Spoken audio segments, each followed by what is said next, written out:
ഈശോ മിശിഹായ്ക്ക് സ്തുതിയായിരിക്കട്ടെ. പ്രിയപ്പെട്ട സഹോദരങ്ങളെ, ഞാൻ ഷിബു ജെയിംസ്. സാമീഡിയ എന്ന നമ്മുടെ യൂട്യൂബ് ചാനലിലേക്ക് എല്ലാ സുഹൃത്തുക്കൾക്കും സ്വാഗതം. 2025 ലോഗോസിന്റെ പഠനമാണ് ഈ ചാനലിലൂടെ നടത്തപ്പെടുന്നത്. ഇത് ചോദ്യോത്തരങ്ങളുടെ ലൂക്കായുടെ സുവിശേഷം 19 അധ്യായത്തിൽ നിന്നുള്ള ആദ്യത്തെ വീഡിയോയാണ്. ഇതിനു സമാന്തരമായി തന്നെ മോക്ക് ടെസ്റ്റുകളും നടത്തുന്നുണ്ട്. മോക്ക് ടെസ്റ്റിൽ പങ്കെടുക്കാൻ താല്പര്യമുള്ളവർക്ക് ഇനിയും രജിസ്ട്രേഷൻ ഫീസ് അടച്ച് ജോയിൻ ചെയ്യാവുന്നതാണ്. നമ്മുടെ ചാനലിൽ അപ്ലോഡ് ചെയ്യുന്ന ചോദ്യോത്തരങ്ങൾ അതുപോലെ ഒരു പുസ്തകമാക്കിയിട്ടുണ്ട്. പഠന സഹായി ആവശ്യമുള്ളവരും സ്ക്രീനിൽ കാണുന്ന നമ്പറിൽ ബന്ധപ്പെടുക. 5 പുസ്തകം ഒന്നിച്ച് ഓർഡർ ചെയ്യുന്നവർക്ക് ഒരു പുസ്തകം സൗജന്യമായി നൽകുന്നതാണ്. ഒന്നാമത്തെ ചോദ്യം, ലൂക്ക അധ്യായം 19 ആകെ എത്ര വാക്യങ്ങളുണ്ട്? 48. 2. ലൂക്ക 19 അധ്യായത്തിലെ ആദ്യത്തെ തലക്കെട്ട് സക്കേവൂസിന്റെ ഭവനത്തിൽ. 3.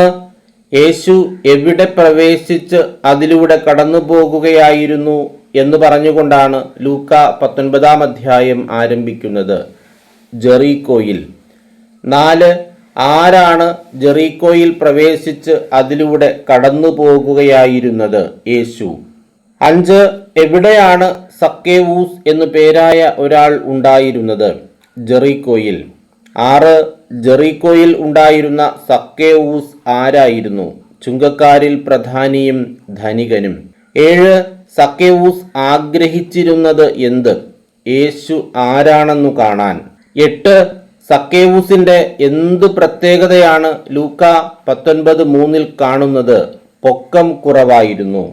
9. പൊക്കം കുറവായിരുന്നതിനാൽ ജനക്കൂട്ടത്തിൽ നിന്നുകൊണ്ട് അത് സാധ്യമായിരുന്നില്ല. എന്ത്? യേശുവിനെ കാണുക എന്ന ആഗ്രഹം സാധിക്കുക. 10. യേശുവിനെ കാണാൻ വേണ്ടി സക്കേവൂസ് ചെയ്തത് എന്തെല്ലാം? മുമ്പേ ഓടി ഒരു സിക്കമൂർ മരത്തിൽ കയറിയിരുന്നു. 11. ലൂക്ക 19:4 പരാമർശിക്കുന്ന മരം സിക്കമൂർ മരം. 12. സക്കേവൂസ് മുമ്പേ ഓടി ഒരു സിക്കമൂർ മരത്തിൽ കയറിയിരിക്കാൻ കാരണമെന്ത്?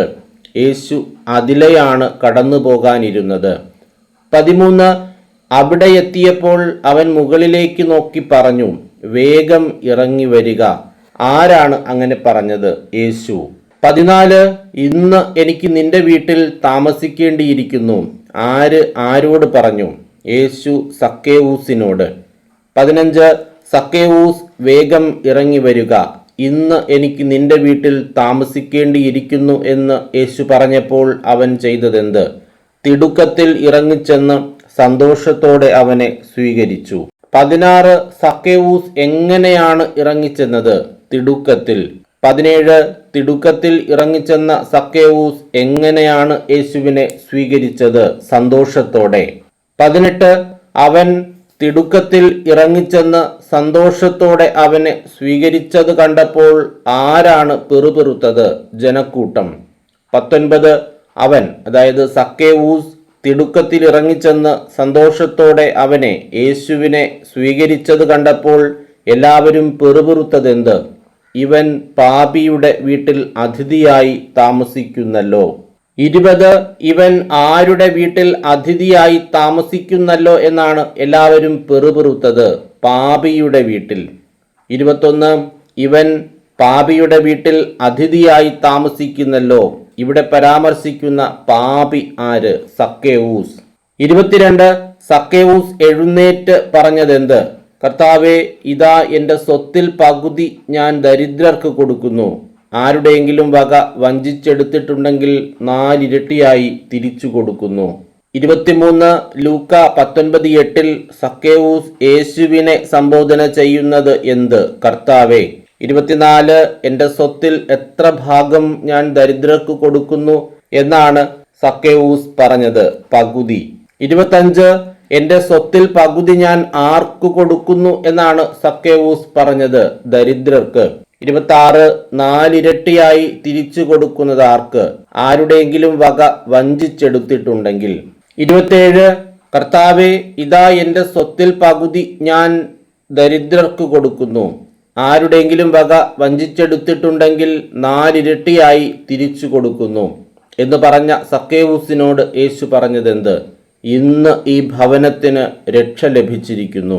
28 ഇന്ന് ഈ ഭവനത്തിന് രക്ഷ ലഭിച്ചിരിക്കുന്നു എന്ന് പറഞ്ഞതിനെ തുടർന്ന് യേശു പറയുന്നത് എന്ത്? ഇവനും അബ്രഹാത്തിന്റെ പുത്രനാണ്. നഷ്ടപ്പെട്ടു പോയതിനെ കണ്ടെത്തി രക്ഷിക്കാനാണ് മനുഷ്യപുത്രൻ വന്നിരിക്കുന്നത്. 29 ഇവനും അബ്രഹാത്തിന്റെ പുത്രനാണ്. ആരും? സക്കേവൂസും.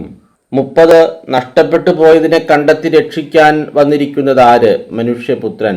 31 മനുഷ്യപുത്രൻ വന്നിരിക്കുന്നത് എന്ത്?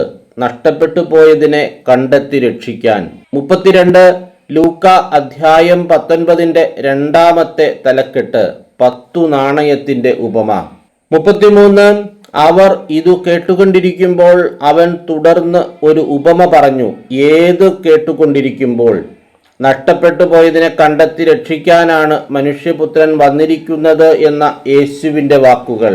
34 അവർ ഇതു കേട്ടുകൊണ്ടിരിക്കുമ്പോൾ അവൻ തുടർന്ന് ഒരു ഉപമ പറഞ്ഞു. പറയാനുള്ള കാരണമെന്ത്? അവൻ ജെറുസലേമിന് സമീപത്തായിരുന്നു. ദൈവരാജ്യം ഉടൻ വന്നു ചേരുമെന്ന് അവർ വിചാരിക്കുകയും ചെയ്തിരുന്നു. 35 10 നാണയത്തിന്റെ ഉപമ യേശു ആരംഭിക്കുന്നത് എങ്ങനെ? ഒരു പ്രഭു രാജപദവി സ്വീകരിച്ച് തിരിച്ചു വരാൻ വേണ്ടി ദൂരദേശത്തേക്ക് പോയി. 36 ഒരു പ്രഭു എന്തിനു വേണ്ടിയാണ് ദൂരദേശത്തേക്ക് പോയത്? രാജപദവി സ്വീകരിച്ച് തിരിച്ചു വരാൻ. 37 രാജപദവി സ്വീകരിച്ച് തിരിച്ചു വരാൻ വേണ്ടി ദൂരദേശത്തേക്ക് പോയതാര്? ഒരു പ്രഭു. 38 അവൻ ഭൃത്യന്മാരിൽ 10 പേരെ വിളിച്ച് 10 നാണയം അവരെ ഏൽപ്പിച്ചുകൊണ്ട് പറഞ്ഞു, ഞാൻ തിരിച്ചു വരുന്നത് വരെ നിങ്ങൾ ഇതുകൊണ്ട് വ്യാപാരം ചെയ്യുവിൻ. ആരാണിത് പറഞ്ഞത്? ഒരു പ്രഭു. 39 ഒരു പ്രഭു ഭൃത്യന്മാരിൽ എത്ര പേരെ വിളിച്ചാണ് 10 നാണയം അവരെ ഏൽപ്പിച്ചുകൊണ്ട് തിരിച്ചു വരുന്നതുവരെ നിങ്ങൾ ഇതുകൊണ്ട് വ്യാപാരം ചെയ്യുവിൻ എന്ന് പറഞ്ഞത്? 10 പേരെ. 40 പ്രഭു 10 പേരെ വിളിച്ച് എന്താണ് അവരെ ഏൽപ്പിച്ചത്? 10 നാണയം. 41 10 നാണയം ഏൽപ്പിച്ചുകൊണ്ട് പ്രഭു അവരോട് എന്തു ചെയ്യാനാണ് പറഞ്ഞത്? ഇതുകൊണ്ട് വ്യാപാരം ചെയ്യുവിൻ. 42 രാജപദവി സ്വീകരിച്ച് തിരിച്ചു വരാൻ വേണ്ടി ദൂരദേശത്തേക്ക് പോയ പ്രഭുവിനെ വെറുത്തിരുന്നതാര്? അവന്റെ പൗരന്മാർ. 43 അവന്റെ പൗരന്മാർ അവനെ വെറുത്തിരുന്നതിനാൽ ചെയ്തതെന്ത്? ഈ മനുഷ്യൻ ഞങ്ങളെ ഭരിക്കാൻ ഞങ്ങൾ ഇഷ്ടപ്പെടുന്നില്ല എന്ന നിവേദനവുമായി അവർ ഒരു പ്രതിനിധി സംഘത്തെ അവന്റെ പിന്നാലെ അയച്ചു. 44 ഈ മനുഷ്യൻ ഞങ്ങളെ ഭരിക്കാൻ ഞങ്ങൾ ഇഷ്ടപ്പെടുന്നില്ല എന്ന നിവേദനവുമായി അവർ ആരെയാണ് അവന്റെ പിന്നാലെ അയച്ചത്? ഒരു പ്രതിനിധി സംഘത്തെ. 45 പ്രഭുവിനെ വെറുത്തിരുന്ന അവന്റെ പൗരന്മാരുടെ നിവേദനം എന്തായിരുന്നു? ഈ മനുഷ്യൻ ഞങ്ങളെ ഭരിക്കുവാൻ ഞങ്ങൾ ഇഷ്ടപ്പെടുന്നില്ല.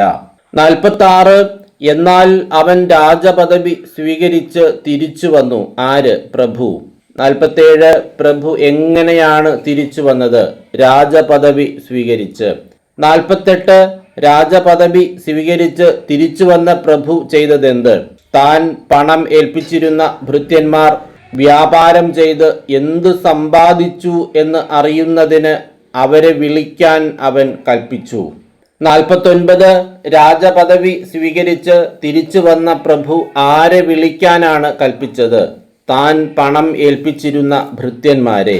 50 താൻ പണം ഏൽപ്പിച്ചിരുന്ന ഭൃത്യന്മാരെ വിളിക്കാൻ പ്രഭു കൽപ്പിച്ചത് എന്തിന്? ഭൃത്യന്മാർ വ്യാപാരം ചെയ്ത് എന്ത് സമ്പാദിച്ചു എന്നറിയുന്നതിന്. 51 രാജപദവി സ്വീകരിച്ച് തിരിച്ചു വന്ന പ്രഭു ഭൃത്യന്മാരെ വിളിച്ചപ്പോൾ ഒന്നാമൻ വന്നു പറഞ്ഞതെന്ത്? യജമാനനെ നീ തന്ന നാണയം 10 കൂടി നേടിയിരിക്കുന്നു. 52 യജമാനനെ നീ തന്ന നാണയം 10 കൂടി നേടിയിരിക്കുന്നു എന്ന് പറഞ്ഞ ഒന്നാമനോട് പ്രഭു പറഞ്ഞതെന്ത്? കൊള്ളാം, നല്ലവനായ ഭൃത്യ, ചെറിയ കാര്യങ്ങളിൽ വിശ്വസ്തനായിരുന്നതുകൊണ്ട് 10 നഗരങ്ങളുടെ മേൽ നീ അധികാരിയായിരിക്കും. 53 ഒന്നാമനോട് പ്രഭു ആദ്യം പറയുന്നതെന്ത്? കൊള്ളാം. 54 ഒന്നാമനെ പ്രഭു സംബോധന ചെയ്യുന്നത് എന്ത്? നല്ലവനായ ഭൃത്യ. 55 കൊള്ളാം, നല്ലവനായ ഭൃത്യ എന്ന് പറഞ്ഞതിനു ശേഷം പ്രഭു ഒന്നാമനോട് പറഞ്ഞതെന്ത്? ചെറിയ കാര്യങ്ങളിൽ വിശ്വസ്തനായിരുന്നതുകൊണ്ട് 10 നഗരങ്ങളുടെ മേൽ നീ അധികാരിയായിരിക്കും.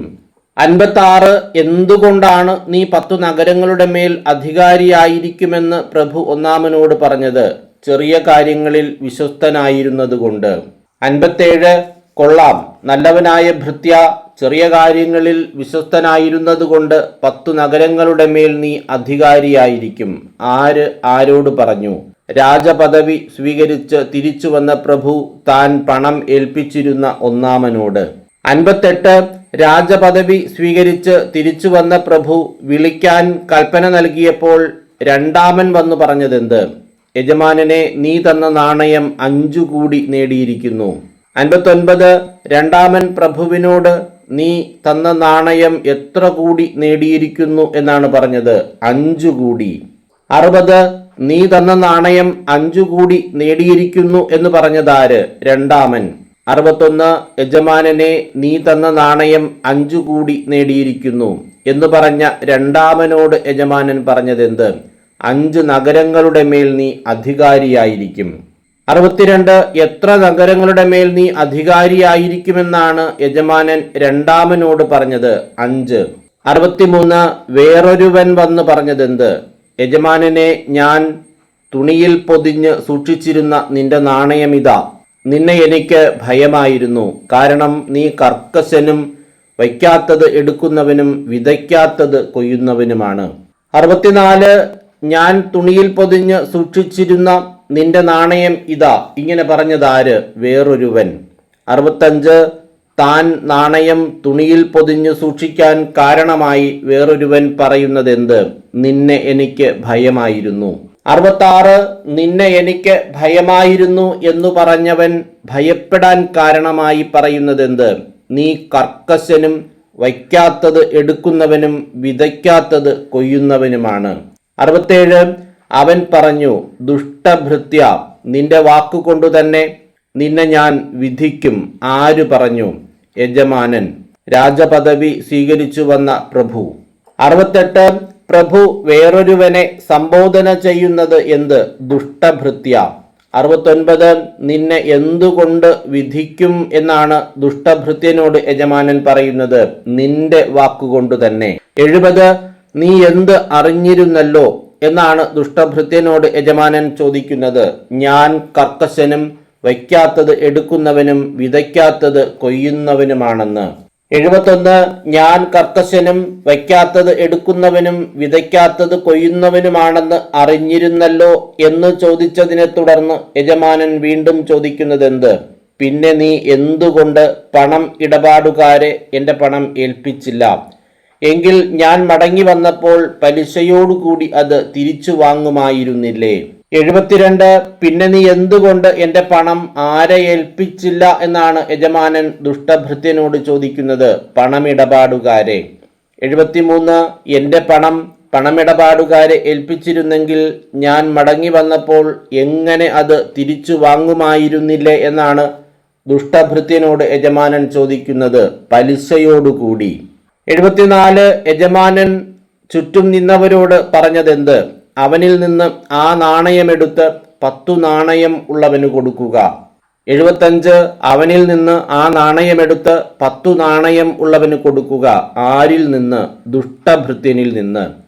76 ദുഷ്ടഭൃത്യനിൽ നിന്ന് ആ നാണയമെടുത്ത് ആർക്ക് കൊടുക്കുക എന്നാണ് ചുറ്റും നിന്നവരോട് യജമാനൻ പറഞ്ഞത്? 10 നാണയം ഉള്ളവന്. 77 അവൻ ചുറ്റും നിന്നവരോട് അവനിൽ നിന്ന് ആ നാണയമെടുത്ത് 10 നാണയം ഉള്ളവന് കൊടുക്കുക എന്ന് പറഞ്ഞപ്പോൾ അവർ യജമാനനോട് പറഞ്ഞതെന്ത്? യജമാനനെ, അവന് 10 നാണയം ഉണ്ടല്ലോ.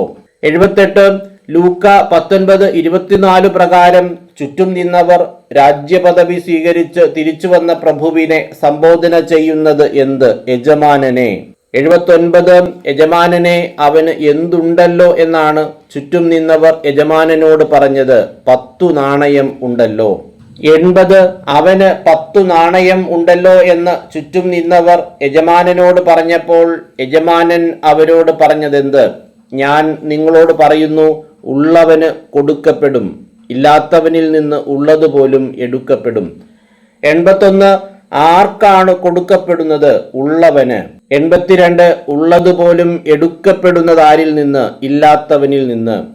83 ഞാൻ നിങ്ങളോട് പറയുന്നു, ഉള്ളവന് കൊടുക്കപ്പെടും, ഇല്ലാത്തവനിൽ നിന്ന് ഉള്ളതുപോലും എടുക്കപ്പെടും. അധ്യായവും വാക്യവും എഴുതുക. ലൂക്ക 19:26. 84. ഞാൻ നിങ്ങളോട് പറയുന്നു, ഉള്ളവന് കൊടുക്കപ്പെടും, ഇല്ലാത്തവനിൽ നിന്ന് ഉള്ളതുപോലും എടുക്കപ്പെടും. ഇത് പറഞ്ഞതിനെ തുടർന്ന് പറയുന്നതെന്ത്? ഞാൻ ഭരിക്കുന്നത് ഇഷ്ടമില്ലാതിരുന്ന എൻ്റെ ശത്രുക്കളെ ഇവിടെ കൊണ്ടുവന്ന് എൻ്റെ മുമ്പിൽ വച്ച് കൊന്നുകളയുവിൻ. 85. എന്ത് ഇഷ്ടമില്ലാതിരുന്ന എൻ്റെ ശത്രുക്കളെ ഇവിടെ കൊണ്ടുവന്ന് എൻ്റെ മുമ്പിൽ വച്ച് കൊന്നുകളയുവിൻ എന്നാണ് പറയുന്നത്, ഞാൻ ഭരിക്കുന്നത്. 86. ഞാൻ ഭരിക്കുന്നത് ഇഷ്ടമില്ലാതിരുന്ന എൻ്റെ ശത്രുക്കളെ ഇവിടെ കൊണ്ടുവന്ന് എവിടെ വച്ച് കൊന്നുകളയുവിൻ എന്നാണ് പറയുന്നത്, എൻ്റെ മുമ്പിൽ വച്ച്. 87.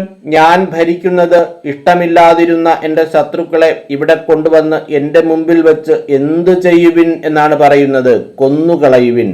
88. അവൻ ഇത് പറഞ്ഞ ശേഷം, അതായത് 10 നാണയത്തിന്റെ ഉപമ യേശു പറഞ്ഞ ശേഷം എവിടേക്കാണ് യാത്ര തുടർന്നത്? ജെറുസലേമിലേക്ക്. ഇങ്ങനെ 88 ചോദ്യങ്ങളാണ് 19-ാം അധ്യായത്തിന്റെ ആദ്യ ഭാഗത്ത് തയ്യാറാക്കുന്നത്. ഒരു വീഡിയോ കൂടി ആകുമ്പോൾ ഈ അധ്യായം അവസാനിക്കുന്നതാണ്. ഇന്ന് മെയ് 28. ഇന്ന് നമ്മുടെ 26ാമത് മോക്ക് ടെസ്റ്റ് നടക്കുകയാണ്. തുടർന്നുള്ള മോക്ക് ടെസ്റ്റുകളിൽ പങ്കെടുക്കാൻ താല്പര്യമുള്ളവർ രജിസ്ട്രേഷൻ ഫീസ് അയക്കേണ്ടതാണ്. രണ്ടാമത്തെ വീഡിയോയും ഇന്ന് ഉച്ചയ്ക്ക് മുൻപ് തന്നെ അപ്ലോഡ് ചെയ്യുന്നതായിരിക്കും. ഈ 2 വീഡിയോയും ഉൾപ്പെടുത്തി 19-ാം അധ്യായത്തിന്റെ മോക്ക് ടെസ്റ്റ് ഇന്ന് നടത്തുകയാണ്. എല്ലാവരും നന്നായി വചനം പഠിക്കുക. പഠന സഹായി ആവശ്യമുള്ളവർ എത്രയും വേഗം തന്നെ ഓർഡർ ചെയ്യുക. എല്ലാവർക്കും എല്ലാവിധമായ നന്മകളും അനുഗ്രഹങ്ങളും ഉണ്ടാകട്ടെ എന്ന് ആശംസിച്ചുകൊണ്ട് പ്രാർത്ഥിച്ചുകൊണ്ട് നിർത്തുന്നു. നന്ദി.